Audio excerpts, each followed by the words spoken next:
Assalomu alaykum, hurmatli hamkasblar. Avvalo barchani 27-iyun Matbuot va ommaviy axborot vositalari kuni bilan chin dildan tabriklayman. Avvalo qalamingiz o'tkir, so'zingiz esa adolatli bo'lsin. Bugungi o'zbek jurnalistikasi sifat bosqichiga ko'tarilayotganidan juda ham xursandman, ammo afsuski bir qancha muammolarimiz ham bor.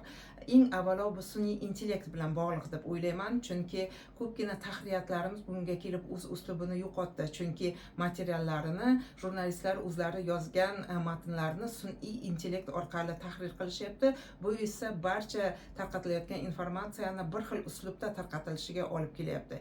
Ikkinchisi esa ijtimoiy tarmoqlar sabab dezinformatsiya, fake'larning ko'payib ketganligi, ammo afsuski hali juda ham ko'p jurnalistlarimiz fact checking ko'nikmalariga ega emas. Shu sababli ijtimoiy tarmoqlarda tarqatilgan fake'larni olib o'zlarini rasmiy ommaviy axborot vositalarida ham tarqatishyapti va bu juda ham ko'p muammolarga sabab bo'lyapti va men uchun eng og'riqli bo'lgani hanuz ham ekologik jurnalistikada qalam tebratayotgan jurnalistlarimizning kamligi.